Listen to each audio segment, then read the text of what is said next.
Et recoucou à tous, nous sommes sur le stand de l'association des chiens guides d'aveugles Lyon 113, si je ne me trompe pas. Et je suis avec Virgile. Salut Virgile. Attends, hop, tu es dans l'écran. Salut à tous. Voilà, alors Virgile, est-ce que tu peux nous expliquer ce que fait l'association? Donc nous éduquons et nous remettons gratuitement des chiens guides aux personnes déficientes visuelles qui nous en font la demande. D'accord. Alors, une question vraiment peut-être très bête pour nous, mais que pour expliquer aux gens, qu'apporte un chien guide pour une personne déficiente visuelle? Alors, le chien guide va apporter trois choses essentielles qui vont être de l'autonomie, puisque ça me permet d'aller dans des lieux beaucoup plus facilement où j'irais peut-être pas avec une canne blanche. Si je prends l'exemple de la place Bellecour, par exemple, qui va être beaucoup plus facilement traversable avec le chien. Le confort, puisque on va éviter les obstacles avec beaucoup plus d'aisance qu'avec une canne blanche. C'est le chien qui gère. Donc même les véhicules mal garés, les poteaux et tout ce qu'on peut rencontrer. Les véhicules sur les passages protégés, Par tout exemple, ça, ok. par exemple. Faut qu'ils viennent dans mon quartier. Et puis la sécurité, bien sûr. Puisque s'il y a une zone de travaux et qu'elle est mal sécurisée, l'apport du chien va être que lui va justement me permettre d'éviter ça sans prendre de risque. D'accord, ok, Entre donc autres. c'est tout ça qui est un plus par rapport à la canne qu'on apprend. C'est tout ça qui est un plus. Après, c'est aussi un compagnon du quotidien, hein, donc c'est pas négligeable non plus. Le fait qu'il soit avec nous et que lorsqu'on est dans mon extérieur, qu'on est en déplacement, de pouvoir échanger avec le chien, de pouvoir à la maison aussi l'avoir avec nous, on a quand même énormément d'avantages. Alors tout à l'heure sur le stand de l'AVH où je suis avec l'association, il y avait une dame avec son chien et qui m'a expliqué que quand elle lui a enlevé son harnais, il était en mode chien. De maison. De maison, alors c'est quoi la différence? En fait, c'est un chien pour jouer avec lui, Oui, c'est-à-dire qu'à partir du moment où le chien a le harnais, il est conditionné dans le travail. Donc il est conditionné dans son métier de chien guide. Une fois que le chien n'a plus de harnais qu'il a à la maison, ça redevient le chien de la famille, avec qui on va jouer à la balle, qui a quand même des choses à respecter, puisqu'on ne saute pas sur les lits, on ne saute pas sur les canapés, il y a quand même des règles, mais c'est un chien longue date tel qu'on peut l'avoir à la maison. D'accord, ah, mais ça j'ai vraiment appris un truc aujourd'hui, hein. Vraiment là, la grosse découverte pour moi, sachant que, pour info, j'ai fait ma demande de chien au mois de décembre. Ah, très bien. Mais voilà, je sais que c'est très long. D'ailleurs, pourquoi c'est si long?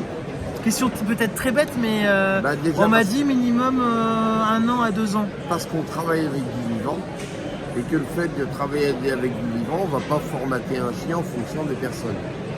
Mais les chiens, au fur et à mesure où ils vont arriver, ils vont avoir leur rythme de marche, ils vont avoir leur progression. Il y en a qui vont être sortis de programme en cours d'éducation puisqu'ils vont avoir des problématiques de santé, de comportement ou autres.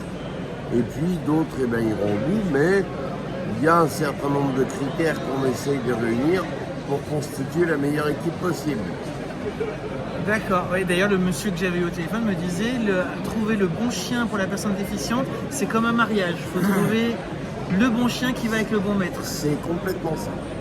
Alors, moi j'ai Parce appris qu'il y plein a de le choses. rythme de marche, il y a la taille des chiens, parce qu'il va quand même falloir que le chien arrive à guider la personne et que ce soit confortable pour les deux. Il y a la couleur, dans le cas où la personne va être malvoyante, si elle a par exemple un sol clair à la maison, elle va nous dire moi il me faudrait plutôt un chien noir, on va essayer de le prendre en compte. Après il y a la race, parce que la race on a majoritairement du labrador. Alors oui, voilà, Golden, j'ai entendu souvent Porcelane. parler de labrador, mais j'ai vu dernièrement des chiens qui, alors je sais pas ce que c'est comme race, mais qui n'étaient pas des labradors, qui avaient des poils très longs.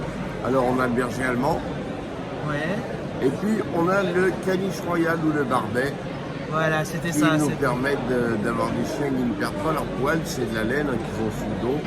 Et du coup, ça permet, pour les personnes allergiques au poil, entre autres, de pouvoir avoir accès quand même aux chiens.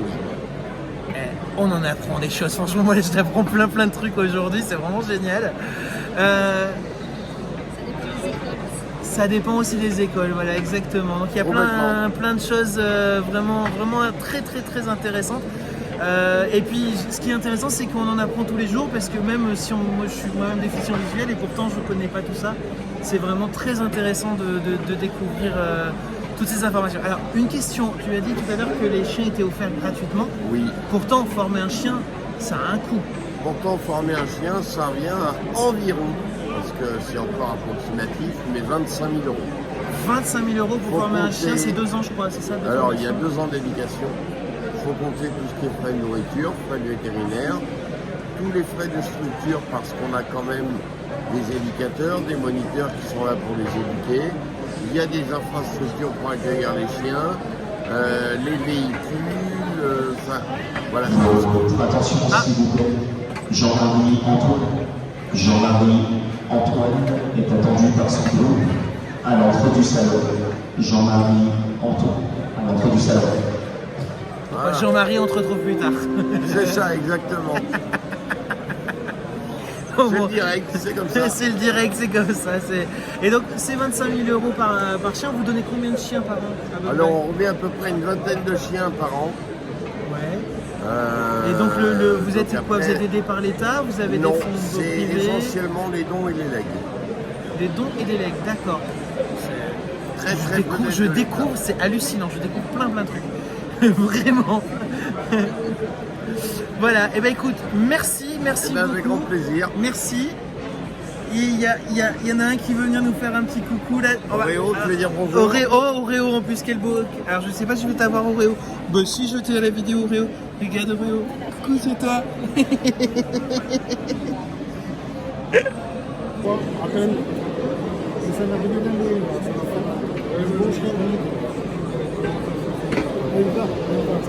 C'est